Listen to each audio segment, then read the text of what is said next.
70th BPSC के लिए जितना भी टाइम बचा हुआ है, अभी भी आप थोड़ी सी मेहनत करके, रेगुलर स्टडी करके, सिर्फ और सिर्फ 70th बीपीएससी का एग्जाम ओरिएंटेड जितना एग्जाम निकालने के लिए जरूरी है, उतना मटेरियल, उतना सिलेक्शन मटेरियल पढ़ के प्लस उसके एक्सक्लूसिवली रिकॉर्डेड वीडियोस देख के, तो ये हो गया पूरा पढ़ाई। करीबन 2 घंटे की practice daily, paid quiz plus test series से, और प्लस हम जो पीवाईक्यू कंपाइल करके देते हैं वो, और लास्ट में रिवीजन। ये 3 चीजें करके करीबन 8-9 घंटे अगर आप अभी से भी दे दे तो पीटी आराम से निकल सकता है। सिर्फ और सिर्फ उतना दिया जाएगा जिससे 70th बीपीएससी का पीटी का कट ऑफ निकल जाए, चाहे जैसा पेपर आ जाए, easy, moderate, tough, analytical, conceptual, factual. करना क्या है, पीपीआर फॉर्मूला अपनाइए। 6:1 का जो है इसमें हिसाब किताब है। 6 घंटे डेली पढ़ाई करनी है। पढ़ाई किससे किससे करनी है? एससीएस का selection material plus paid group के जो रिकॉर्डेड, एक्सक्लूसिवली रिकॉर्डेड, बाकायदा हमने पीपीटी में बना के इस बार पेड ग्रुप के लिए जो है स्पेशली वो दिए हैं। ठीक है, तो पढ़ाई 6 आवर्स, करीबन 2 घंटे की प्रैक्टिस। प्रैक्टिस के लिए क्या क्या रिसोर्सेज है? एससीएस की टेस्ट सीरीज है, एससीएस का पेड क्विज है, और एससीएस के पीवाईक्यू जो कंपाइल्ड वाले हैं, जितना उसमें दिया है बस उतना ही पीवाईक्यू रेलेवेंट है। हम बाकायदा देखिए, जितने भी जैसे सालों के पेपर होते हैं, हम उसमें से जो इररिलेवेंट क्वेश्चन होते हैं, जैसे करंट वगैरह के क्वेश्चन आगे के एग्जामों के लिए रिलेवेंट नहीं होते हैं। ठीक है, कई सारे जो जीके वगैरह के फैक्ट्स बदलते जाते हैं वो भी आगे रिलेवेंट नहीं रहते हैं, तो उनको फिल्टर करके जो आज के लेटेस्ट इन पैटर्न पे चल रहे हैं उस हिसाब से पूरी प्रैक्टिस हम करवाते हैं पेड क्विज में, टेस्ट सीरीज में। ठीक है, 1 घंटे का रिवीजन करना पड़ेगा। 9 घंटे अगर आप जो है टाइम दीजिए, सिर्फ ये 3 चीज कर लें, आराम से चाहे जैसा पेपर आ जाए कट ऑफ क्लियर हो सकता है। SCS selection material plus exclusively recorded videos, paid quiz, test series. एक चीज और है कि हम सिलेबस को 3 आयाम पे खत्म करते हैं। पहला आयाम यह है selection material plus exclusive video. ठीक है, जितना 70th बीपीएससी पीटी के कट ऑफ निकालने के लिए जरूरी है वो सब इसमें दे दिया गया है। अलग से कुछ नहीं पढ़ना है। ये वाला अगर आपने टोटल बीपीएससी का स्टडी फॉर सिविल सर्विसेज का लिया तो आपको अलग से कुछ देखना ही नहीं है, ना टेस्ट सीरीज, ना पीवाईक्यू, ना करंट अफेयर, ना बिहार स्पेशल, ना बिहार का करंट, सब कुछ इसी में मिल जाएगा। पूरा प्री का कंप्लीट है ये। इसके बाद मेंस का भी हमारा आंसर राइटिंग वगैरह, टेस्ट सीरीज वगैरह सारी चीजें चलती हैं। ठीक है, और आज से नहीं, कई सालों से चल रही है लगातार। तो पढ़ना ये है, 6 घंटे के लिए आपको इसको जो है डेली पढ़ना है, अभी जितने भी दिन बचे हुए हैं।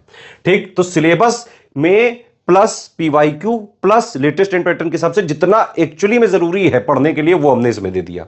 इसके अलावा नहीं जरूरत है। पीवाईक्यू में जो भी फैक्चुअल, बीपीएससी स्पेशलाइज्ड जितने भी एग्जाम ओरिएंटेड जितना चीजें जरूरी है वो सब हमने इसमें दे दिया। तो सिलेबस को एक आयाम पे हमने यहां खत्म कर दिया कि मतलब जितना जरूरी वो आपने पढ़ लिया। लेकिन भाई पढ़ने से तो होगा नहीं, ये तो पीसीएस एग्जाम है ना। यहां पे अगर आपने प्री से पहले कम से कम 8-10 हजार क्वेश्चन की प्रैक्टिस नहीं की तो प्री निकालना जो है गुरु टफ हो जाएगा, लाले पड़ जाएंगे, ये समझ लो। प्रैक्टिस तो करनी पड़ेगी, क्योंकि आप पढ़ते जाओ पढ़ते जाओ पढ़ते जाओ और उस पे जो है कोई प्रैक्टिस ही ना करो, आपको पता ही नहीं भाई किस तरह क्वेश्चन आते हैं, क्या ट्रेंड चल रहा है, क्या पैटर्न बदल गया है ना। पीवाईक्यू वगैरह, पीवाईक्यू से पूरी पिक्चर क्लियर नहीं होती है। और पीवाईक्यू से ऐसा नहीं है, वो जमाने नहीं रहे कि पीवाईक्यू पढ़ के प्री जो है निकाला हो, पहले होता था, आजकल ऐसा नहीं होता है। यूपीपीएससी आयोग ने भी पूरी तरह से पीवाईक्यू, आप देखिए यूपीपीएससी में 4-5% ज्यादा पीवाईक्यू नहीं आते हैं। बीपीएससी में भी ऐसा ही है, बहुत ज्यादा 5 से 8-10% तक जो है इसमें आ सकते हैं, और वो भी जितना रिलेवेंट है वो हमने ऑलरेडी दे दिया है। तो सिलेबस को एक आयाम पे हमने खत्म किया यहां पे कि पढ़ लो यहां से। लेकिन भाई जब तक आप उनको प्रैक्टिस नहीं करोगे तब तक कोई फायदा ही नहीं है। तो इसमें हम क्या करते हैं, हमारे जैसे पेड क्विज में इजी प्लस मॉडरेट क्वेश्चन के फॉर्म में पूरा सिलेबस जितना भी पीटी के लिए जरूरी है उसको क्वेश्चंस के माध्यम से जो मोस्ट इंपॉर्टेंट फैक्ट्स होते हैं वो पूछ लेते हैं। और तीसरा आयाम है हमारा सिलेबस को खत्म करने का, टेस्ट सीरीज। बहुत ही डिटेल्ड जो है यहां पे बनती है, और इसमें easy, moderate, tough, analytical, conceptual, factual, जिस तरह के बीपीएससी आयोग लेटेस्ट एंड पैटर्न में क्वेश्चन पूछ रहा है वो सारी चीजें बिल्कुल फ्रेश टेस्ट सीरीज बनाते हैं। हमारी जो टेस्ट सीरीज होती है बिल्कुल एग्जाम ओरिएंटेड होती है, हाई यील्ड होती है। आप जो है सिलेक्शन मटेरियल और एक्सक्लूसिवली रिकॉर्डेड वीडियोस तो जरूर पढ़ें। अगर कहीं और से भी पढ़ रहा हो तो एटलीस्ट एससीएस की पेड क्विज टेस्ट सीरीज ये तो जरूर लगा के जाना। पूरे 150 जो क्वेश्चन आएंगे, लगभग 50% के आसपास क्वेश्चन आपको paid quiz plus test series से मिल सकते हैं। हर बार जो है इतने ही आते हैं लगभग, तो करीबन 70-75 क्वेश्चन तो आपको पेड क्विज टेस्ट सीरीज ही से मिल जाएंगे जो हमने कराए हुए हैं, है ना।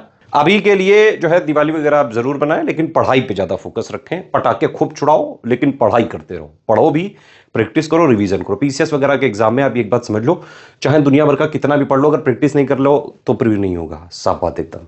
ठीक, एक बात और है कि ये नहीं कि भाई सिर्फ प्रैक्टिस ही प्रैक्टिस करते रहेगा उससे निकाल लिया, नहीं, पढ़ना भी पड़ता है, प्रैक्टिस भी करनी पड़ती है, रिवीजन भी करना पड़ता है। तो इस तरह से आप अभी भी कट ऑफ निकाल सकते हैं 70th बीपीएससी का। एससीएस का सिलेक्शन मटेरियल, पेड ग्रुप में जो exclusively recorded videos plus paid quiz plus test series, ये 3 चीजें अगर आपने करीबन डेली 9 घंटे पढ़ लिया, 9 घंटे मतलब टोटल स्टडी आवर्स, 6 घंटे पढ़ाई, 2 घंटे की प्रैक्टिस, 1 घंटे रिवीजन, इतना कर लिया, जितने दिन बचे आराम से चाहे जैसा पेपर आ जाए कट ऑफ ग्रुप फोड़ के आओगे। देखिए हमारे ऐप में बाकायदा सिलेक्शन मटेरियल का पूरा कोर्स चल रहा है। Study for civil services app को आप इंस्टॉल कर सकते हैं। वहाँ पेड टेस्ट सीरीज वाले फोल्डर में जाएंगे तो टेस्ट सीरीज पूरी मिल जाएगी। अच्छे खासे नंबर के जो है हमने टेस्ट सीरीज दिए हुए हैं, इसमें 60 टेस्ट सीरीज दी हुई है ऐप में। और पेड क्विज के लिए हमारे नंबर पे आप जो है कॉल कर सकते हैं किसी भी क्वेरी के लिए और ज्वाइन कर सकते हैं। कोई भी सजेशन है, कोई कॉमेंट है, प्लीज वीडियो में कॉमेंट करके बताएं। चलिए भाई अगले क्वेश्चन की तरफ बढ़ते हैं। अगला क्वेश्चन 73वां क्वेश्चन देख लेते हैं। 73rd क्वेश्चन को देख लेते हैं। डायरेक्ट आपके पंचायती राज की बात कर रहा है कि पंचायती राज जो हैं इनको जो हमारे यहाँ ऑर्गेनाइज किया गया, तो इसको ऑर्गेनाइज करने के लिए हमारे यहाँ पर क्या काम हुआ था। तो भाई देखो, जब बात की जाती है पंचायती राज की, तो मैं पहले ही आपको बता चुका हूँ कि पंचायती राज का जो उल्लेख मिलता है ये आपको नीति निर्देशक तत्व directive principles of state policy में मिलता है। लेकिन आपके यहाँ पर 73वां संविधान संशोधन किया गया था, 73rd कॉन्स्टिट्यूशनल अमेंडमेंट किया गया था, जिसके द्वारा पंचायती राज को आपके यहाँ संवैधानिक दर्जा कॉन्स्टिट्यूशनल स्टेटस दिया गया। तो क्वेश्चन के हिसाब से आंसर आपका क्या लगेगा? डी आंसर बिल्कुल करेक्ट होगा। यहाँ पर कह रहा है संघीय वित्तीय संबंध किससे संबंधित है। तो भाई एक टर्मिनोलॉजी मैंने आपको बताई थी, केंद्र राज्य संबंध, मतलब सेंटर स्टेट रिलेशन की बात किया थे। तो सेंटर स्टेट रिलेशन, इसी के अंतर्गत केंद्र और राज्य के बीच जो वित्तीय संबंध है वही आपके क्या कहलाते हैं? संघीय वित्तीय संबंध कहलाएंगे। ठीक है, यानी यहाँ पर जो आपका आंसर लग जाना है वो क्या लग जाना है? आपका बी आंसर बिल्कुल करेक्ट है। अगला क्वेश्चन देख लेते हैं भैया। बिहार से अलग झारखंड राज्य बनाना संभव हुआ, कारण क्या था? बिहार से झारखंड को अलग क्यों किया गया था? ऑप्शन में आपको दे रखा है कि विधानसभा में कानून पारित हुआ था, अध्यादेश को पारित करना पड़ा था, संवैधानिक दायित्व को पूरा करने के लिए कोई नहीं। ठीक है, तो भाई बिहार से झारखंड को अलग करने के पीछे सबसे मुख्य रीजन जो था वो था संवैधानिक दायित्व को पूरा करना, फुलफिलिंग द कॉन्स्टिट्यूशनल ओबलाइजेशन। इसके लिए आपके बिहार से झारखंड नया राज्य बना था। झारखंड नया राज्य कब बना था? तो आपको पता है 2000 मैंने बताया था। ठीक है, वर्ष 2000 में 3 नए राज्य बने थे, छत्तीसगढ़, उत्तराखंड और झारखंड। अगला क्वेश्चन आपके सामने देखिए, एंग्लो इंडियन समुदाय को नियुक्त करने की शक्ति किसके पास है? भाई आर्टिकल 331 मैंने बताया था। अनुच्छेद 331 जो है, अनुच्छेद 331 के अधीन ये था कि यदि लोकसभा में आंग्ल भारतीय एंग्लो इंडियन कम्युनिटी का रिप्रेजेंटेटिव नहीं है या कम है, तो राष्ट्रपति यानी कि president of India Anglo Indian या आंग्ल भारतीय समुदाय के 2 सदस्यों को नॉमिनेट कर सकते थे लोकसभा में। लेकिन ये वाली व्यवस्था वर्तमान में क्या हो सकती होगी? है समाप्त हो गई, क्योंकि अब इसकी आवश्यकता महसूस नहीं की जा रही। तो यहाँ पर आंसर क्या हो जाएगा? भारत के राष्ट्रपति। भारत के राष्ट्रपति को यह अधिकार था कि वो लोकसभा में एंग्लो इंडियन कम्युनिटी के 2 मेंबर को नॉमिनेट कर सकते थे। अगला क्वेश्चन देख लेते हैं, क्या कह रहा है भाई? सर्वोच्च कार्यकारी कौन है? हमारे भारत में अगर बात की जाए तो सुप्रीम एग्जीक्यूटिव कौन है? प्रेसिडेंट ऑफ इंडिया, प्रधानमंत्री, नेता प्रतिपक्ष, लीडर ऑफ अपोजिशन, या भारत सरकार के कैबिनेट सचिव। तो भाई सर्वोच्च कार्यकारी, मैंने अभी अभी इससे पहले क्वेश्चन में आपको बताया था, अनुच्छेद 53 आर्टिकल 53 अगर आप पढ़ोगे तो वहां पर लिखा हुआ है कि भारत की संघ का जो आपकी भारत की कार्यपालिका शक्ति है, संघ की कार्यपालिका शक्ति है, यूनियन एग्जीक्यूटिव पावर, वो राष्ट्रपति के अधीन की गई है। ठीक है, यानी कि हमारा जो एग्जीक्यूटिव हेड है वो किसको बनाया गया? राष्ट्रपति। तो सर्वोच्च कार्यकारी कौन हो जाएंगे? राष्ट्रपति महोदय हो जाएंगे। आगे की तरफ चलते हैं। अगला क्वेश्चन आपसे कह रहा है राष्ट्रपति का चुनाव किसके द्वारा होता है? भाई राष्ट्रपति आपको पता है इनडायरेक्ट रिलेशन आपके इलेक्शन होता है। राष्ट्रपति जो है, राष्ट्रपति के लिए किस प्रकार का चुनाव होता है? तो आपको पता है आपके यहाँ पर इनडायरेक्ट इलेक्शन या अप्रत्यक्ष निर्वाचन प्रणाली अपनाई जाती है राष्ट्रपति के लिए, और इसके लिए कुछ विशेष प्रोसेस भी अपनाई जाती है जिसे बोला जाता है एकल हस्तांतरणीय वोट प्रणाली, सिंगल ट्रांसफरेबल वोट सिस्टम। ठीक है, या सिंगल वोट ट्रांसफरेबल सिस्टम भी आप इसको कह सकते हैं। आगे की तरफ देखिएगा, राज्य विधानमंडल का उच्च सदन कौन सा है? इनमें से कौन सा आपके अपर हाउस है? तो राज्य की अगर हम बात करते हैं तो राज्य में अपर हाउस जो होता है वो क्या होता है? विधान परिषद। राज्य के अंदर, स्टेट के अंदर अपर हाउस और परमानेंट हाउस, ये क्या होती है? विधान परिषद। जबकि लोअर हाउस और पॉपुलर हाउस कौन सा होता है? तो वो होता है विधानसभा। ये कहाँ की बात हो रही है? स्टेट की बात हो रही है, राज्य की बात हो रही है। अगला क्वेश्चन कह रहा है संवैधानिक संशोधन के द्वारा पंचायती राज संस्थाओं को संवैधानिक स्तर प्राप्त हुआ। ये तो अभी अभी आप करके आए थे, ठीक है, ये वाला क्वेश्चन तो आपने अभी भी किया। 73वां संविधान संशोधन, ठीक है, 73वें संविधान संशोधन के पंचायती राज को आपके यहाँ पर कॉन्स्टिट्यूशनल स्टेटस यानी संवैधानिक दर्जा प्रदान किया गया था। यहाँ पर ये भी आपके लिए इंपॉर्टेंट है, कई बार एग्जाम पूछा जाता है। 74वां संविधान संशोधन, ठीक है, 74वां संविधान संशोधन से आपके यहाँ पर नगर पालिकाएं जो हैं उनको कॉन्स्टिट्यूशनल स्टेटस दिया गया था। दोनों इंपॉर्टेंट है बहुत ज्यादा एग्जाम के हिसाब से। अगला क्वेश्चन आपसे कह रहा है कि भैया नागरिकों को मौलिक अधिकार प्रदान किए जाते हैं। तो भैया अगर मौलिक अधिकारों की बात कर रहा है तो किसके अंतर्गत उल्लेख है, तो भाग 3 के पार्ट 3 के अंतर्गत। इसके अलावा किस अनुच्छेद से किस अनुच्छेद तक, तो भाग के अनुच्छेद 12 से लेकर 35। अनुच्छेद 12 से लेकर 35 तक आपको वर्तमान में 6 प्रकार के मौलिक अधिकार प्रदान किए गए हैं। पहले इनकी संख्या 7 हुआ करती थी, लेकिन एक मौलिक अधिकार जो था उसको मूल अधिकारों की श्रेणी से निकाल दिया गया। अगले क्वेश्चन की तरफ बढ़ जाते हैं। आपसे कह रहा है 42वें संविधान संशोधन द्वारा इनमें से क्या जोड़ा गया था। एक दे रखा है संघीय क्षेत्रों का प्रशासन, अंतरराज्यीय परिषद यानी इंटर स्टेट काउंसिल्स, मौलिक कर्तव्य फंडामेंटल ड्यूटीज, या इनमें से कोई नहीं। तो भैया मौलिक कर्तव्य, इसमें आपको याद रखना है एक व्यक्ति का नाम जिनका नाम था सरदार स्वर्ण सिंह। सरदार स्वर्ण सिंह कमेटी याद रखिएगा, सरदार स्वर्ण सिंह कमेटी जो थी इनकी रिपोर्ट के आधार पर पूर्व सोवियत संघ यानी यूएसएसआर के संविधान से एडॉप्ट करके मूल कर्तव्य फंडामेंटल ड्यूटीज को आपके संविधान के भाग 4 का के अंतर्गत, ठीक है, संविधान के भाग 4 का के अंतर्गत और आपके संविधान के अनुच्छेद 51 का या 51 ए के तहत मौलिक कर्तव्य आपके यहाँ शामिल किए गए थे। क्लियर रहेगा। अगला क्वेश्चन देखते हैं यहाँ पर भैया क्या है, कानूनी पहल पर भारत सरकार को सलाह कौन देता है। भाई एक चीज देखिएगा, आर्टिकल 76, ठीक है, अनुच्छेद 76, अनुच्छेद 76 के अंतर्गत एक पद का उल्लेख है जिन्हें महान्यायवादी कहते हैं, अटॉर्नी जनरल ऑफ इंडिया कहते हैं। अटॉर्नी जनरल जो होते हैं इनका काम क्या होता है, तो भारत सरकार को कानूनी सलाह उपलब्ध कराना।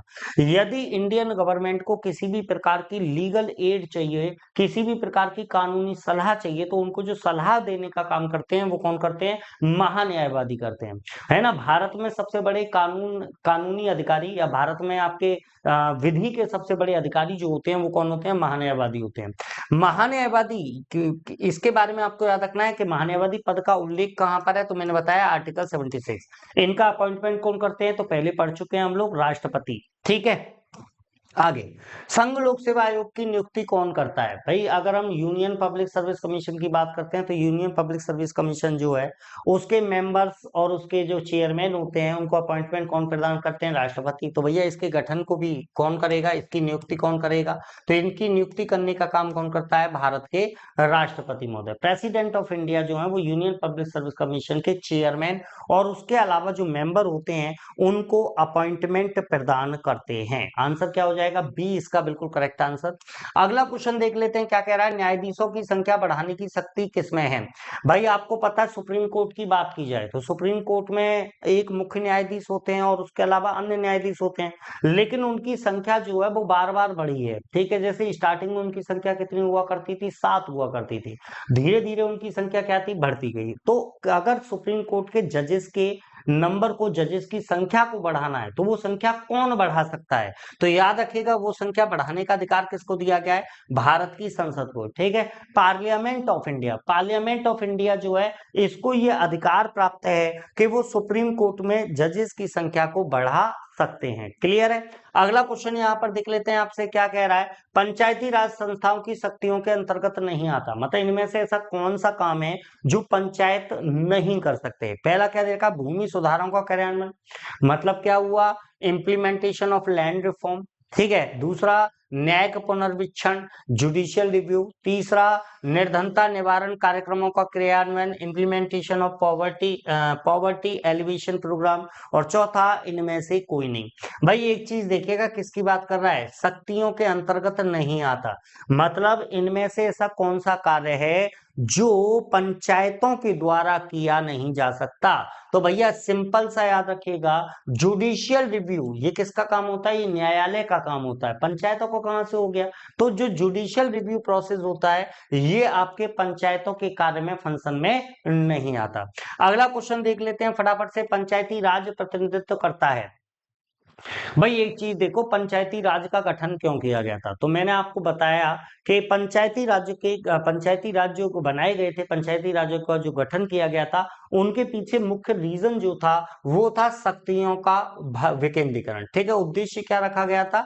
शक्तियों का विकेंद्रीकरण, डिसेंट्रलाइजेशन ऑफ पावर। मतलब क्या हुआ कि आप ये कह सकते हो कि जो सरकार की जो नीतियां हैं, गवर्नमेंट की जो पॉलिसी है, उन गवर्नमेंट की पॉलिसी को निचले तबके तक पहुंचाने के लिए पंचायती राज वगैरह बनाए गए थे। लेकिन यहाँ पर किसकी बात की जा रही है? यहाँ पर रिप्रेजेंट्स की बात की जा रही है कि पंचायती राज इनमें से किसका प्रतिनिधित्व करता है।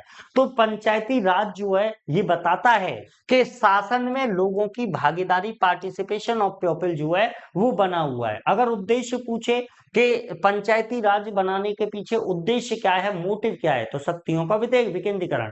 लेकिन ये किसका प्रतिनिधित्व करता है, किसको दिखाता है, ये क्या बताता है? तो ये बताता है पार्टिसिपेशन ऑफ पीपल को, लोगों की भागीदारी को बताता है कि शासन में लोगों की भागीदारी बनी हुई है। आंसर क्या हो जाएगा? बी आंसर बिल्कुल करेक्ट होगा। नेक्स्ट देख लेते हैं यहाँ पर क्या कह रहा है भैया कि लोकसभा के लिए चुने जाने के लिए जो कैंडिडेट होगा, उस कैंडिडेट की मिनिमम एज क्या होनी चाहिए? मिनिमम एज की बात कर रहा है। तो भैया आपको याद रखना है कि अगर हम बात करते हैं लोकसभा की या हम बात करते हैं राज्यसभा की, लोकसभा का सदस्य बनने के लिए न्यूनतम आयु 25 साल होनी चाहिए और राज्यसभा का सदस्य बनने के लिए न्यूनतम आयु 30 साल होनी चाहिए। इसी प्रकार राज्यों की बात आ जाए तो राज्यों में लेजिस्लेटिव असेंबली मतलब जो विधानसभा होती है, विधानसभा का सदस्य बनने के लिए न्यूनतम एज 25 साल, और जो लेजिस्लेटिव काउंसिल होती है ना, जिसके सदस्यों को member of legislative council MLC कहते हैं, इसका सदस्य बनने के लिए आयु 30 साल होती है। तो आप इनको ऐसे जोड़कर याद रख सकते हैं कि लोकसभा और विधानसभा, इनके सदस्य बनने के लिए 25 साल न्यूनतम एज होनी चाहिए और राज्यसभा या विधान परिषद का सदस्य बनने के लिए न्यूनतम आयु 30 साल होनी चाहिए। आंसर क्या हो जाएगा? सी आंसर बिल्कुल करेक्ट है।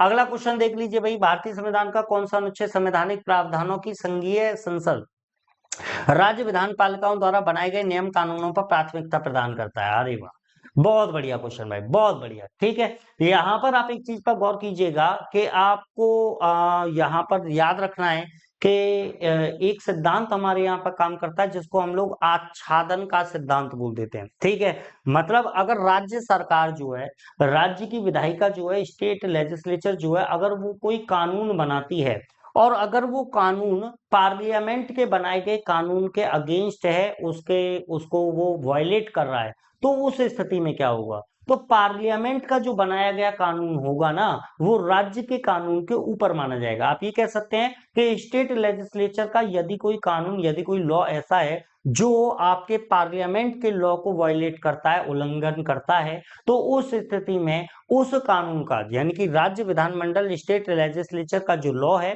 उसका उतना पार्ट समाप्त माना जाएगा जितना पार्ट संसद के बनाए गए कानून के अगेंस्ट है, या फिर राज्य विधायिका के द्वारा बनाया गया संपूर्ण कानून ही संसद के बनाए गए कानून के विरोध में है, तो आपकी राज्य विधायिका का जो कानून होगा वो पूरी तरह समाप्त माना जाएगा। और ये शक्ति कैसे प्राप्त होती है? आर्टिकल 13 अनुच्छेद 13, अनुच्छेद 13 जो है वो इस प्रकार की शक्ति आपके केंद्र को प्रदान करता है कि केंद्र का अगर कोई कानून बनाए, राज्य अगर कोई कानून बनाए, तो उनमें से प्राथमिकता किसको दी जाएगी? ठीक है, तो प्राथमिकता किसको दी जाएगी? पार्लियामेंट को दी जाएगी, केंद्र को दी जाएगी। यहाँ पर अनुच्छेद 32 के बारे में मैं कई बार बता चुका हूँ, 245 इतना इंपॉर्टेंट नहीं है। 326 में क्या है? तो इसके अंतर्गत एडल्ट सफरेज है, इसके अंतर्गत एडल्ट सफरेज, या इसको हम लोग क्या बोल देते हैं? वयस्क मताधिकार का उल्लेख 326 में है। अगला क्वेश्चन देख लेते हैं, राज्यसभा का अध्यक्ष कौन होता है भैया? तो भैया आपको याद होगा कि आपके उपराष्ट्रपति महोदय, ठीक है, वाइस प्रेसिडेंट ऑफ इंडिया। उपराष्ट्रपति जो होते हैं ये राज्यसभा के सभापति होते हैं, और कैसे सभापति होते हैं? पदेन सभापति होते हैं। पदेन का मतलब एक्स ऑफिशियो। अब आप कहोगे सर जी एक्स ऑफिशियो का मतलब क्या है, पदेन का मतलब क्या होता है? तो याद रखिएगा, ऐसा कोई व्यक्ति जो उस सदन का सदस्य ना हो लेकिन फिर भी उसका अध्यक्ष है या फिर भी उसकी अध्यक्षता करता है, तो उसको पदेन बोला जाता है, एक्स ऑफिशियो बोला जाता है। क्लियर रहेगा। उपराष्ट्रपति राज्यसभा के सदस्य नहीं होते, लेकिन फिर भी उसकी क्या कर रहे हैं, अध्यक्षता, इसीलिए कैसे सभापति हैं, पदेन सभापति। नेक्स्ट क्वेश्चन देख लेते हैं, यहाँ पर क्या कह रहा है, भारतीय राजनीतिक व्यवस्था में सर्वोच्च क्या है। वाह भाई, एक और अच्छा सा क्वेश्चन।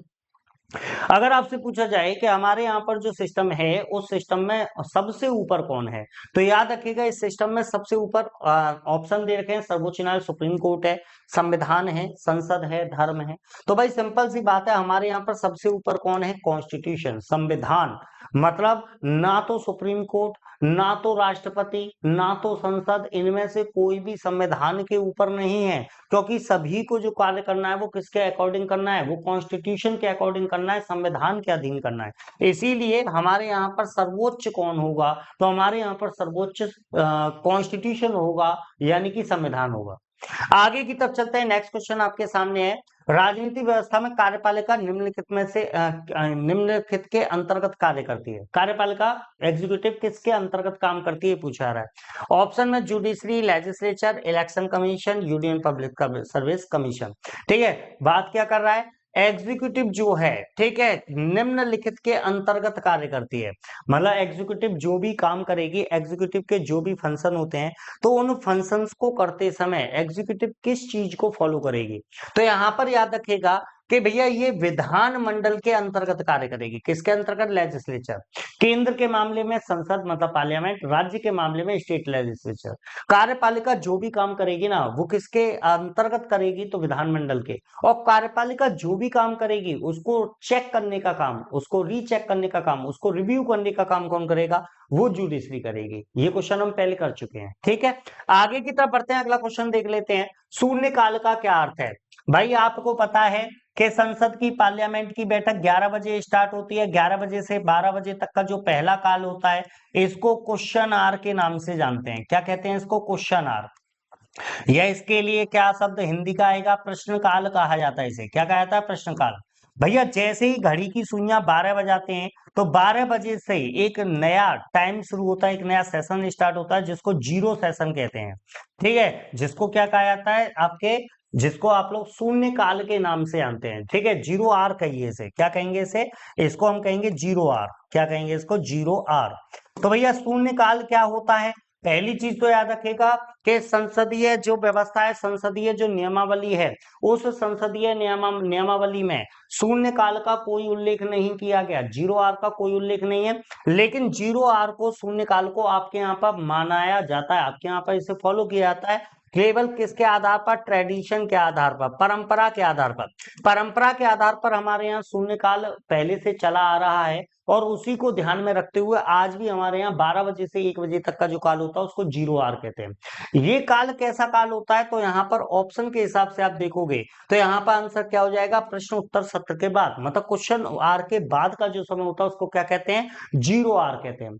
जीरो आर में क्या होता है भाई, यहाँ पर प्रश्न तो बहुत पूछे जाते हैं लेकिन उत्तर देने वाला कोई नहीं होता। फिर भैया 1 बज जाता है ना, फिर उसके बाद का जो समय होता है उसमें संसद की अग्रिम कार्रवाई होती है, मतलब संसद में जो बचे हुए कार्य होते हैं उन सबको पूरा किया जाता है 5 बजे तक। ठीक है, ये दो काल काफी इंपॉर्टेंट है एग्जाम के हिसाब से। प्रश्न काल 11 से 12 तक का समय, और 12 बजे से जो टाइम स्टार्ट होता है उसको क्या कह देते हैं, शून्य काल कहते हैं, जीरो आर कहते हैं। याद रहेगा, क्लियर है ना सबको। चलिए आगे की तरफ चलते हैं, नेक्स्ट क्वेश्चन की तरफ बढ़ जाते हैं। अगला क्वेश्चन हमसे क्या कह रहा है कि भैया यहाँ पर कह रहा है 42वें संविधान संशोधन से 10 कुछ आचार नियम थे, उनको हमारे यहाँ पर शामिल किया गया था। ठीक है, कुछ 10 ऐसी चीजें थी, 10 आपके कंडक्ट कमांडमेंट थे जिनको हमारे यहाँ पर शामिल किए गए थे।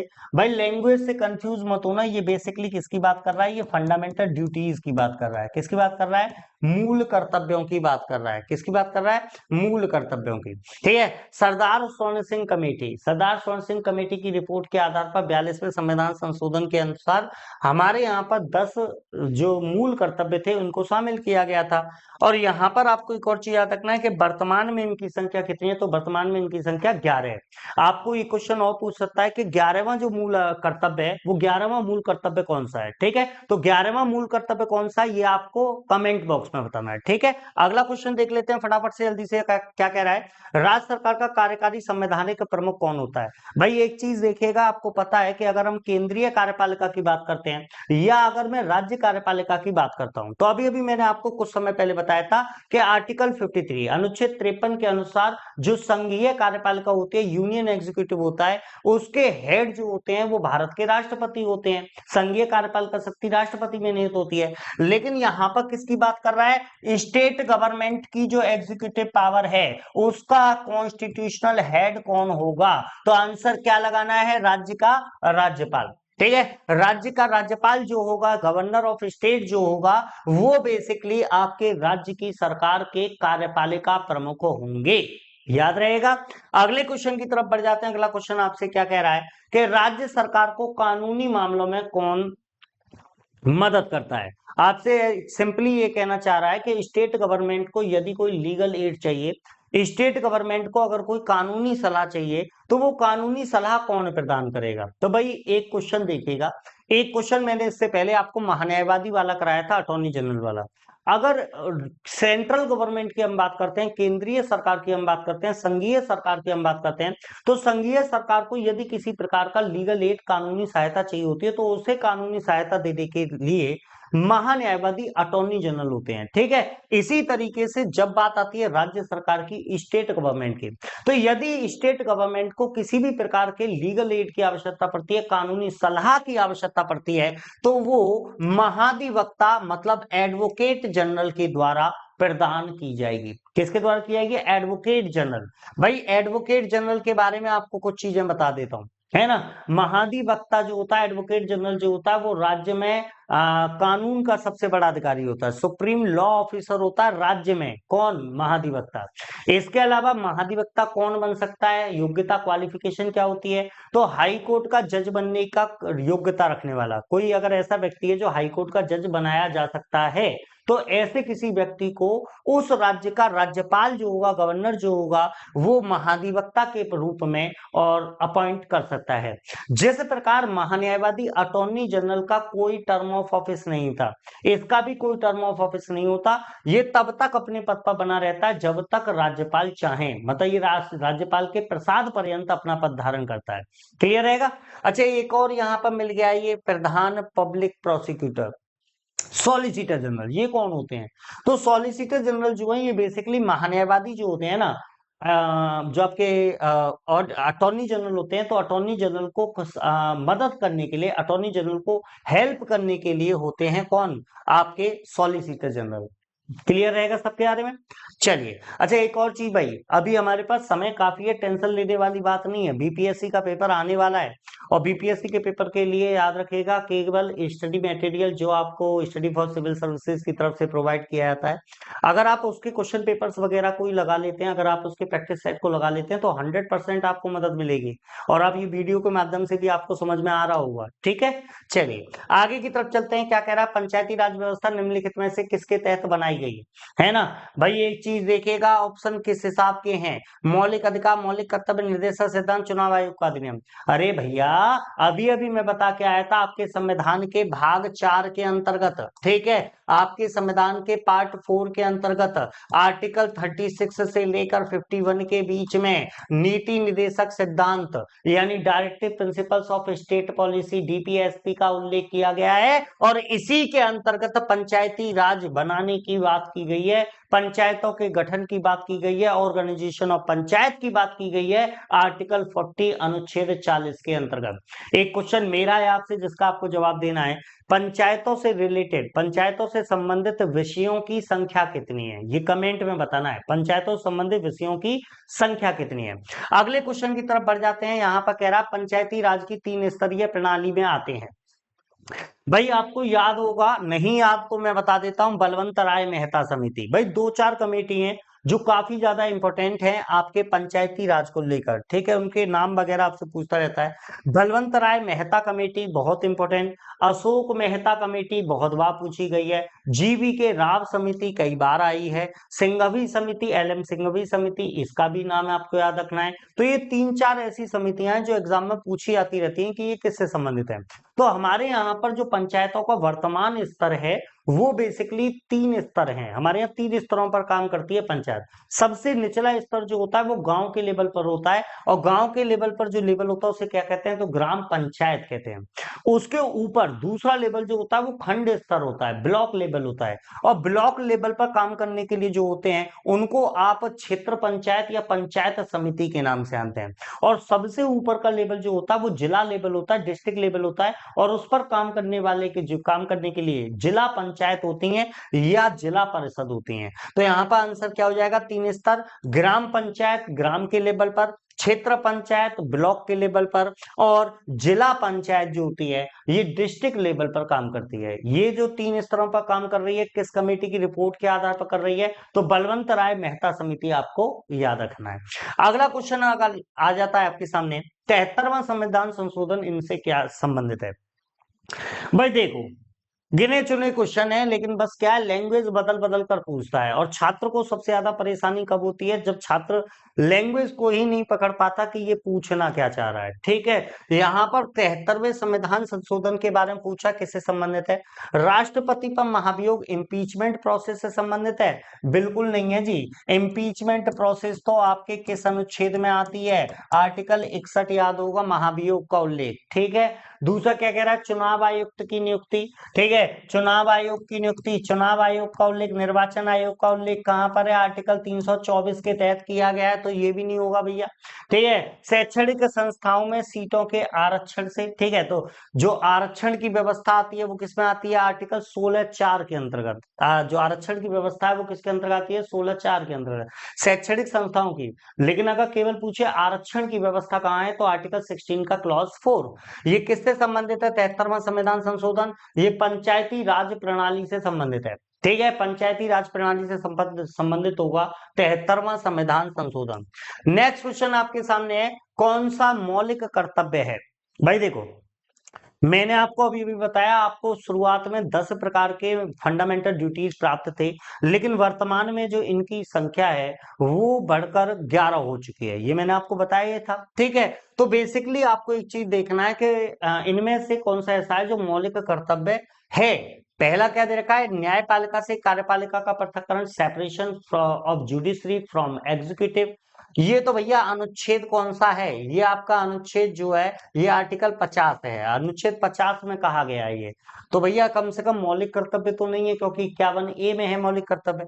दूसरा क्या कह रहा है, हमारी समग्र संस्कृति की समृद्ध विरासत को महत्व देना, संरक्षित करना, यही है भैया।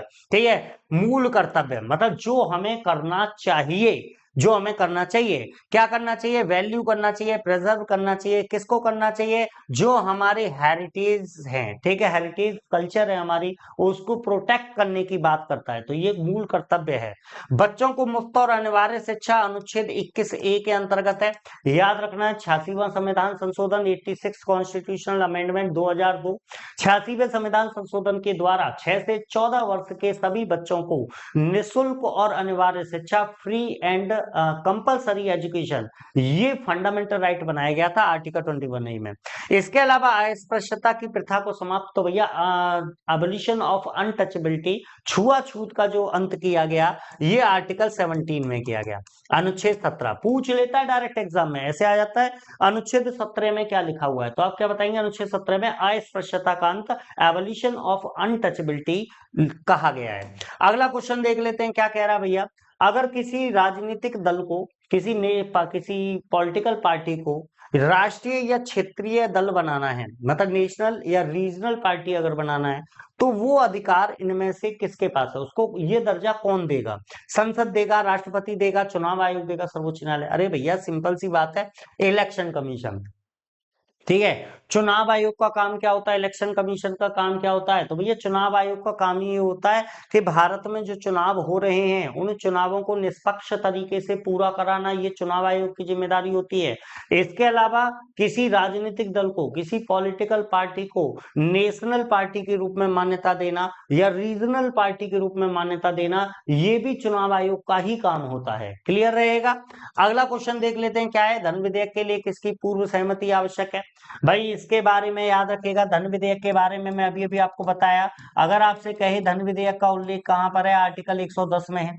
दूसरी क्या चीज याद रखनी है आपको, कि अनुच्छेद 110 में भैया आपको ये बताया गया है कि इसके अंतर्गत, अनुच्छेद 110 में ये बताया गया है कि कोई विधेयक धन विधेयक है या नहीं, ठीक है, कोई विधेयक धन विधेयक है या नहीं, इसका अंतिम निर्णय कौन लेता है, फाइनल डिसीजन कौन लेता है, तो लोकसभा का स्पीकर जो होगा वो डिसाइड करेगा कि कोई बिल मनी बिल है या नहीं। इसके अलावा धन विधेयक कहाँ पुनर्स्थापित होता है, कहाँ इंट्रोड्यूस होता है, सबसे पहले कहाँ रखा जाता है, तो भैया धन विधेयक जो होता है ना, राष्ट्रपति की पूर्व सहमति से, किसकी, राष्ट्रपति की पूर्व सहमति, प्री कॉन्सेंट से, है ना, केवल लोकसभा में रखा जा सकता है। फिर उसके बाद जब ये लोकसभा से पास हो जाएगा तो राज्यसभा के पास पहुंचता है, राज्यसभा को 14 दिन का टाइम दिया जाता है और उसके बाद फिर राष्ट्रपति के सिग्नेचर के लिए। ठीक है, यानी यहां पर याद रखेगा, मनी बिल जो होता है, धन विधेयक जो होता है, वो राष्ट्रपति, ठीक है, वो राष्ट्रपति की पूर्व सहमति से, राष्ट्रपति की पूर्व अनुमति से केवल और केवल कहां इंट्रोड्यूस किया जाता है, तो लोकसभा में इंट्रोड्यूस किया जाता है। मेरे हिसाब से क्लियर होगा, दिमाग में बैठ रही है ना चीजें, अरे बैठेंगी कैसे नहीं, दिमाग थोड़ा थोड़ा सा लगाओगे चीजें बनती जाएंगी, टेंशन लेने वाली बात नहीं। ठीक है, चलो अगला क्वेश्चन देख लेते हैं, यहाँ पर क्या कह रहा है आपसे, कौन सा सदन है जहां अध्यक्ष उस सदन का सदस्य नहीं है। ऑप्शन में क्या दे रखा है, लोकसभा दे रखा है, ऑप्शन में आपको राज्यसभा दे रखा है, ऑप्शन में आपको विधानसभा दे रखा है, ऑप्शन में आपको विधान परिषद दे रहा है। तो भैया यहाँ पर देखिएगा कि अध्यक्ष सदन का सदस्य नहीं होता, मतलब जो होता है वो कैसा होता है, पदेन होता है, कैसा होता है, पदेन होता है, एक्स ऑफिसियो। मैं भैया कुछ समय पहले ही आपको बता के आया था, ऐसा कोई व्यक्ति जो उस सदन का सदस्य नहीं है लेकिन फिर भी अगर वो उसकी अध्यक्षता करता है तो उसको क्या कहते हैं, पदेन बोलते हैं। तो याद रखिएगा, लोकसभा के अध्यक्ष जो होते हैं, लोकसभा के स्पीकर, डिप्टी स्पीकर, वो लोकसभा के सदस्यों में से ही चुने जाते हैं। विधानसभा के अध्यक्ष उपाध्यक्ष जो होते हैं वो विधानसभा के सदस्यों से चुने जाते हैं। विधान परिषद के जो सभापति उपसभापति होते हैं वो विधान परिषद के सदस्यों में से ही चुने जाते हैं। लेकिन जो राज्यसभा का चेयरमैन होता है, राज्यसभा का जो सभापति होता है, वो पदेन होता है, वो एक्स ऑफिसियो होता है। और कौन होता है, तो आपको पता है, आपके उपराष्ट्रपति। ठीक है, उपराष्ट्रपति जो हैं ये राज्यसभा के कौन होते हैं, वाइस प्रेसिडेंट आपके राज्यसभा के एक्स ऑफिसियो या पदेन सभापति होते हैं। अब गलती नहीं होगी। चलिए आगे की तरफ बढ़ जाते हैं, अगला क्वेश्चन आपके सामने है, इनमें से किन अनुच्छेदों के अंतर्गत अध्यक्ष सदन के किसी सदस्य को उसकी मातृभाषा में बोलने की इजाजत दे सकते हैं। भाई एक चीज देखिएगा, ये भी एक फैक्चुअल क्वेश्चन है। मैं फैक्चुअल क्वेश्चन पर आपको बार बार भी एक चीज बोलता हूँ कि फैक्चुअल क्वेश्चन जो होते हैं बड़े खतरनाक प्रश्न होते हैं। खतरनाक इसलिए होते हैं कि अगर आपको इनका आंसर आता है तो आता है, नहीं आता तो बिल्कुल नहीं आता। तो यहाँ पर आपको अनुच्छेद 120 याद रखना है, आर्टिकल 121। ठीक है, अनुच्छेद 120 जो है ये बेसिकली संसद में प्रयोग की जाने वाली भाषा की बात करता है। ठीक है, संसद में किस भाषा का प्रयोग किया जाएगा उसकी बात करता है अनुच्छेद 120। ठीक है, तो यहां पर भी आंसर वही है कि किस अनुच्छेद के अंतर्गत अध्यक्ष जो है वो सदन के किसी मेंबर को अपनी मदर टंग या जो उसकी मातृभाषा है उसमें बोलने की अनुमति दे सकता है। तो वो किसके अंतर्गत है, अनुच्छेद 120 के अंतर्गत। आगे की तरफ बढ़ जाते हैं, नेक्स्ट क्वेश्चन आपके सामने है, लोकसभा की गतिविधियों में भाग नहीं ले सकता, इनमें से ऐसा कौन है जो लोकसभा की बैठकों में भाग नहीं ले सकता। भारत का नियंत्रक और महालेखा परीक्षक यानी कि आपके controller and auditor general of India, Bharat का महान्यायवादी attorney general of India, solicitor general, या भारत के राष्ट्रपति के सचिव। भाई यहां पर एक चीज देखिएगा, अगर हम लोकसभा की बैठकों की बात करते हैं, ठीक है, लोकसभा की अगर हम बैठकों की बात करते हैं तो देखो जो भी व्यक्ति किसी ना किसी तरीके से एग्जीक्यूटिव के साथ जुड़ा होगा, कार्यपालिका के साथ जुड़ा होगा, उसे वहां अनुमति होगी। यहां पर आंसर क्या होगा, भारत के राष्ट्रपति के सचिव। भाई सेक्रेटरी का क्या काम है, आप ही बताओ, सेक्रेटरी का क्या लेन देन है? ठीक है, सेक्रेटरी का कोई लेन देन नहीं है। अगर सेक्रेटरी का कोई लेन देन नहीं है तो इसे लोकसभा की बैठकों में भाग लेने का कोई अधिकार नहीं होगा। आगे की तरफ चलते हैं। नेक्स्ट क्वेश्चन आपके सामने है भैया, समाजवादी, धर्मनिरपेक्ष और अखंडता, ये शब्द प्रियम्बल में, प्रस्तावना में कब जोड़े गए थे? ठीक है, 3 शब्द थे। ठीक है, कौन कौन से? यहाँ पर आपसे कह रहा है सेकुलर, यहाँ पर यूनिटी, इंटीग्रिटी। ठीक है, यहाँ पर एक चीज याद रखिएगा, 3 शब्द जोड़े गए थे। 3 शब्द कौन कौन से थे? एक था समाजवादी। कौन सा था? समाजवादी, जिसको सोशलिस्ट बोलते हैं। इसी को इसने क्या लिख दिया है? यहाँ सोशल बोल दिया है। ठीक है, दूसरा शब्द जोड़ा गया था धर्मनिरपेक्ष के स्थान पर पंथ निरपेक्ष, जिसको सेकुलर बोला गया। और तीसरा शब्द जो जोड़ा गया वो था अखंडता। ये 3 शब्द जोड़े गए थे। और भैया आपको पता है, आपकी प्रस्तावना में, प्रियम्बल में अब तक केवल एक बार ही चेंज हुआ है, और ये 3 नए शब्द जोड़े गए थे। ये जो चेंज किया गया था प्रस्तावना में, प्रियम्बल में, वो भी केशवानंद भारती मामले के बाद। ठीक है, केशवानंद भारती का मामला 1973 याद होगा आपको, है ना? केशवानंद भारती मामला 1973 जो था, जिसमें सबसे ज्यादा 13 न्यायाधीशों की बेंच बैठी थी, 13 जजेस की बेंच बैठी थी। उसने एक डिसीजन दिया था कि प्रस्तावना, प्रियम्बल संविधान का अभिन्न अंग है। ठीक है, ये दिया था। और उसके साथ ये कहा था कि प्रस्तावना जो है संविधान का अभिन्न अंग है, इसी वजह से उसमें चेंजेस किए जा सकते हैं। लेकिन साथ में ये भी कहा कि आधारभूत संरचना या फंडामेंटल, जो उसका बेसिक स्ट्रक्चर जो है, उसका उल्लंघन नहीं होना चाहिए। तो एक क्वेश्चन ये भी पूछ लेता है कि संविधान की मूल संरचना का कॉन्सेप्ट, बेसिक स्ट्रक्चर का कॉन्सेप्ट किस केस में दिया गया था? तो केशवानंद भारती मामला बहुत इंपॉर्टेंट है। यहां पर याद रखिएगा ये तीनों चीजें कब जोड़ी गई थी।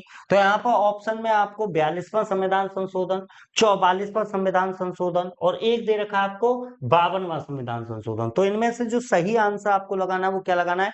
42वां संविधान संशोधन।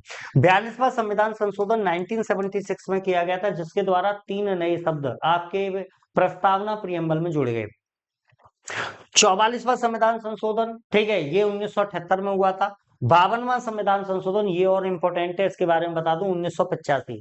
52वें संविधान संशोधन के द्वारा आपके यहाँ पर दल बदल विरोधी कानून, या फिर जो एंटी डिफेक्शन लॉ है, उसको आपके यहाँ पर इंक्लूड किया गया था।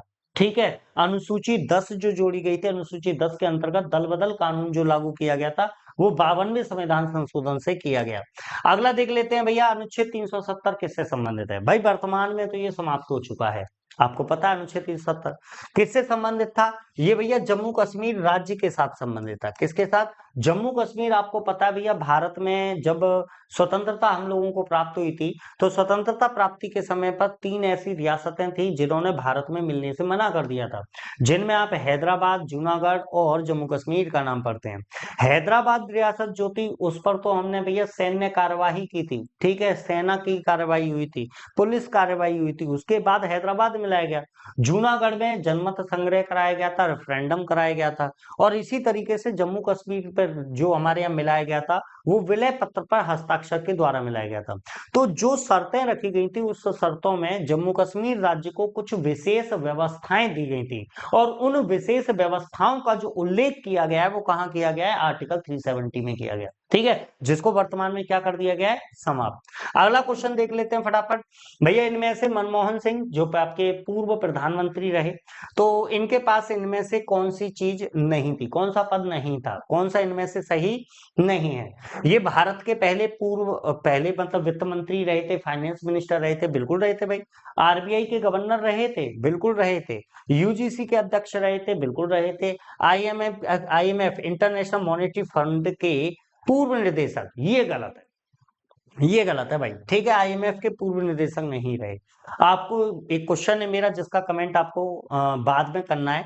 आईएमएफ जो है, ये इंटरनेशनल मॉनेटरी फंड, इसके वर्तमान अध्यक्ष कौन है? ये कमेंट में बताना आपको। ठीक है, चलो अगला क्वेश्चन देख लेते हैं भैया। आपका कह रहा है कि पदों को उनके क्रम के अनुसार लगाइए। भैया आपको पता है, हमारे यहाँ पर एक प्रोटोकॉल काम करता है। ठीक है, हमारे यहाँ पर जो पद हैं, विभिन्न संवैधानिक पद हैं, उनके बीच में एक प्रोटोकॉल काम करता है। अब इनके हिसाब से यहाँ पर आपको अरेंज करना है। जैसे देखो, पहले में भारत के मुख्य न्यायाधीश सीजेआई दे रखे हैं, फिर मुख्य चुनाव आयुक्त दे रखे हैं चीफ इलेक्शन कमिश्नर, राज्यों के राज्यपाल। ये क्या है, ये चीज गलत है। ठीक है, राज्यों के राज्यपाल, भारत के मुख्य न्यायाधीश, राज्यों के मुख्यमंत्री, मुख्य चुनाव आयुक्त, राज्यों के मुख्यमंत्री, राज्यों के मुख्यमंत्री, ये भी ठीक नहीं है। भारत के मुख्य, सही आंसर क्या हो जाएगा, बी, है ना। सबसे पहले कौन आएंगे, राज्यों के राज्यपाल, उनके बाद भारत के मुख्य न्यायाधीश, उनके बाद राज्यों के मुख्यमंत्री और फिर मुख्य चुनाव आयुक्त। ठीक है, इनका सही क्रम ये होगा, इनका सही क्रम प्रोटोकॉल के हिसाब से ये लगाया जाएगा, राज्यों के राज्यपाल, भारत के मुख्य न्यायाधीश, राज्यों के मुख्यमंत्री और मुख्य चुनाव आयुक्त। नेक्स्ट क्वेश्चन फटाफट देख लेते हैं क्या कह रहा है। विशिष्ट केंद्रीय राज्य राजकोषीय संबंधों पर भारतीय राष्ट्रपति की सिफारिश किसके द्वारा की जाती है। भाई एक चीज देखिएगा, लैंग्वेज देखो कितनी धाकड़ पूछी है, ठीक है, कितनी धाकड़ लैंग्वेज बनाई है कि आप सोच में पड़ जाएंगे कि ये पूछना क्या चाह रहा है। अरे कुछ नहीं पूछना चाह रहा, सिंपल सी बात है, किसके बारे में पूछना चाह रहा है भैया, वित्त आयोग के बारे में, फाइनेंस कमीशन के बारे में पूछना चाह रहा है। तो आप कहोगे सर जी इतनी खतरनाक लैंग्वेज काहे यूज करनी थी। खतरनाक लैंग्वेज इसलिए यूज करा क्योंकि क्वेश्चन आपसे गलत कराना है। ठीक है, फाइनेंस कमीशन भैया इसके बारे में मैं बता चुका हूँ, आर्टिकल 300, आर्टिकल 280 है ना, 280, अनुच्छेद 280 के अधीन वित्त आयोग जो होता है इसका गठन राष्ट्रपति करते हैं 5 सालों के लिए। आपको यहाँ पे याद रखना है वित्त आयोग का मेन काम क्या होता है। वित्त आयोग का मेन काम होता है केंद्र और राज्य के बीच में राजस्व बंटवारा, distribution, revenue distribution between centre and state. मतलब जो राजस्व आ रहा है, वो रेवेन्यू जो आ रहा है, उस रेवेन्यू में से कितना भाग सेंटर के पास जाएगा, कितना भाग स्टेट के पास जाएगा, इसकी सिफारिश करने वाला जो होता है वो कौन होता है, वित्त आयोग।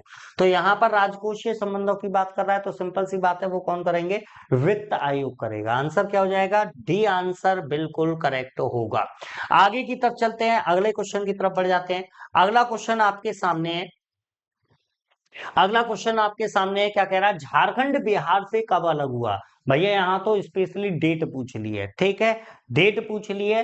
3 डेट बहुत इंपॉर्टेंट है, 1 नवंबर 2000, दूसरी 9 नवंबर 2000 और तीसरी 15 नवंबर 2000। 1 नवंबर 2000 को तो आपको पता ही है छत्तीसगढ़ राज्य का गठन हुआ था, ठीक है। फिर 9 नवंबर को उत्तराखंड और 15 नवंबर को किसका गठन हुआ था, झारखंड राज्य। 15 नवंबर 2000 इसका करेक्ट आंसर होगा। अगले क्वेश्चन की तरफ बढ़ जाते हैं, क्या कह रहा है, बिहार विधानसभा में कितने सदस्य हैं। भाई मैंने बताया यहाँ पर किसकी बात कर रहा है, विधानसभा की बात कर रहा है, ठीक है। बिहार की जो विधानसभा है उसमें सदस्यों की संख्या आपसे पूछी जा रही है, तो आपको यहाँ पे याद रखना है कितने हैं, वर्तमान में कितने हैं, 243। ठीक है, बिहार की जो विधानसभा है, लेजिस्लेटिव असेंबली ऑफ बिहार जो है, उसमें सदस्यों की संख्या 243 है। ठीक है, लोकसभा की कितनी सीटें हैं, तो अभी बताया था मैंने 40। क्लियर है। अगला क्वेश्चन आपके सामने है, नानावती आयोग की स्थापना किस वर्ष की गई। भाई एक और इंपॉर्टेंट आयोग, ठीक है, ये कई बार आपसे एग्जाम में पूछा भी जा चुका है, कंफ्यूज मत होइएगा। नानावती आयोग के गठन की, स्थापना की वर्ष पूछ रहा है। सही आंसर क्या याद रखना है, वर्ष 2000। ठीक है, नानावती आयोग जो है इसका जो गठन किया गया था वो कब किया गया था, तो ये आपके 2000 ईस्वी में किया गया था। डेट ये याद रखनी है, ज्यादा कुछ नहीं है। अगला क्वेश्चन देख लेते हैं, क्या कह रहा है, नौकरशाही का कार्य क्या है। भाई नौकरशाही, ब्यूरोक्रेसी का क्या कार्य है, सरकार की नीतियों को लागू करने के लिए, प्रशासन को चलाने के लिए, मंत्रियों की मदद के लिए, या ये सभी। भैया नौकरशाह जो आप आगे सोच रहे हैं, आप जिसके लिए तैयारी कर रहे हैं, आप जिसके लिए मेहनत कर रहे हैं, आप जहां पहुंचना चाहते हैं, आप किसके लिए काम करोगे, आप सरकार की नीतियों को लागू कराने का काम करोगे, बिल्कुल करोगे। प्रशासन को चलाने का कार्य करोगे, 100% करोगे। मंत्रियों की मदद करने के लिए काम करोगे, बिल्कुल करोगे। यानी आंसर क्या हो जाएगा, ये सभी। ठीक है, सही आंसर क्या हो जाएगा यहाँ पर, डी आंसर यहाँ पर बिल्कुल करेक्ट होगा। ठीक है, अगले क्वेश्चन की तरफ चलते हैं, क्या कह रहा है आपसे देख लेते हैं कि भैया संविधान द्वारा मौलिक अधिकारों को लागू करने की शक्ति किसे दी गई है। भारत में सभी न्यायालयों को दी गई है, संसद को दी गई है, राष्ट्रपति को दी गई है, सर्वोच्च न्यायालय और उच्च न्यायालय को दी गई है। तो भाई ये वाला क्वेश्चन का आंसर बेसिकली आप लोगों को मिल गया होगा, क्योंकि इससे पहले ये क्वेश्चन मैंने आपको कराया था, है ना। अगर आपसे पूछे कि सर्वोच्च, अगर किसी व्यक्ति के फंडामेंटल राइट्स का वायलेशन हो जाता है तो वो उनको दोबारा से लागू कराने के लिए क्या करेगा। तो भैया अगर आपके मूल अधिकारों का उल्लंघन हो जाता है तो अनुच्छेद 32 के तहत आप डायरेक्ट कहां पहुंच सकते हो, सुप्रीम कोर्ट पहुंच सकते हो। ठीक है। और यदि आप सुप्रीम कोर्ट नहीं जा पा रहे हो तो फिर यही अधिकार आपको आर्टिकल 226 में दिया गया है, आर्टिकल 226 में दिया गया है, जिसके तहत व्यक्ति डायरेक्ट उच्च न्यायालय पहुंच सकता है। इनके द्वारा क्या किया जाता है, तो मूल अधिकारों को लागू कराने के लिए इनके द्वारा एक आदेश पारित होता है। इस आदेश को क्या कहा जाता है, रिट कहा जाता है। रिट को हिंदी में क्या कहते हैं, अधिकार था। रिटों में आपको याद रखना है, बंदी प्रत्यक्षीकरण रिट होती है, हैबियस कॉर्पस। इसके अलावा अधिकार परीक्षा होती है, quo warranto। इसके अलावा परमादेश रिट होती है, मैंडमस। इसके अलावा उत्प्रेषण रिट होती है, सर्ट्यूरेरी। और इसके अलावा प्रतिषेध रिट होती है, प्रोहिबिशन। ये 5 रिट हैं जो इनके द्वारा जारी की जाती है। होता क्या है वो आगे कभी डिटेल में बता देंगे, ठीक है। चलिए अगला क्वेश्चन देख लेते हैं, किसके द्वारा भारत के राष्ट्रपति पर महाभियोग लगाया जा सकता है। वाह भाई, एक और अच्छा क्वेश्चन। भाई महाभियोग की प्रक्रिया का उल्लेख अभी अभी मैंने बताया था, आपके संविधान के अनुच्छेद 61 के अंतर्गत महाभियोग इम्पीचमेंट का उल्लेख मिलता है। महाभियोग क्या होता है, ये वो प्रोसेस होती है जिसके सिद्ध होने पर राष्ट्रपति को पद से हटाया जा सकता है। महाभियोग क्यों लगाया जाता है, तो याद रखिएगा कारण क्या होता है। तो कारण में आपको बताया जाता है संविधान का अतिक्रमण, ठीक है। यदि राष्ट्रपति के द्वारा संविधान का अतिक्रमण किया गया है, यदि उनके द्वारा ऐसा कोई कार्य किया गया है जिसके द्वारा संविधान का वायलेशन हुआ है, ठीक है, संविधान का वायलेशन हुआ है, तो इसके आधार पर भैया ये वाली प्रक्रिया प्रारंभ की जा सकती है, ठीक है। अब ये वाली प्रक्रिया जो है इसको कौन लगाएगा, तो भैया आपको याद रखना है, इसमें दोनों सदन शामिल होंगे, लोकसभा राज्यसभा दोनों, ठीक है। इसमें कौन, इसमें लोकसभा राज्यसभा दोनों शामिल होंगे, यानी सही आंसर क्या हो जाएगा, संसद के द्वारा, है ना। महाभियोग किसके द्वारा लगाया जाएगा, तो आपको याद रखना है महाभियोग दोनों सदन यानी कि संसद पार्लियामेंट के द्वारा लगाया जाएगा। अगला क्वेश्चन देख लेते हैं फटाफट से, कौन सा विषय समवर्ती सूची में है, कौन करंट लिस्ट में, कृषि दे रखा है, शिक्षा दे रखा है, पुलिस दे रखा है, रक्षा दे रखा है। भाई बड़ा बेहतरीन सा प्रश्न है, गलत होने की संभावना बढ़ जाती है, ठीक है। एक चीज याद रखिएगा, अगर हम बात करते हैं एजुकेशन की, अगर हम बात करते हैं एजुकेशन की, ठीक है, एजुकेशन शिक्षा जो है ना, ये पहले राज्य सूची का विषय हुआ करता था, स्टेट लिस्ट में आता था, लेकिन बाद में इसको किसमें शामिल कर दिया गया, समवर्ती सूची में। याद रखिएगा, ये पहले राज्य सूची में था, बाद में समवर्ती सूची। कृषि और पुलिस व्यवस्था की बात करें तो ये राज्य सूची में आते हैं।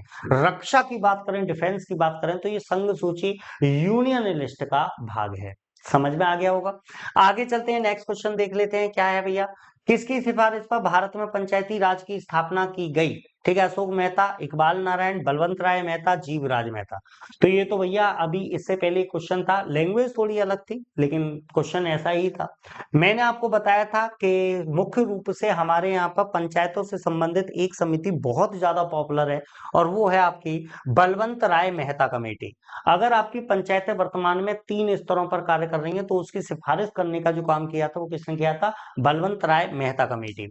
अगला देख लेते हैं भाई, लोकसभा में राज्यपाल सीटों का आवंटन सन 1971 की जनगणना पर आधारित है, यह निर्धारण किस वर्ष तक यथावत रहेगा, तो भैया 84वां संविधान संशोधन, ठीक है। 84वें संविधान संशोधन में ये कह दिया गया कि 2026 तक जो सीटों का अलॉटमेंट है वो उसी प्रकार बना रहेगा जिस प्रकार है, उसमें कोई चेंज नहीं होगा। चेंज कब होगा, 2026 में जाकर होगा।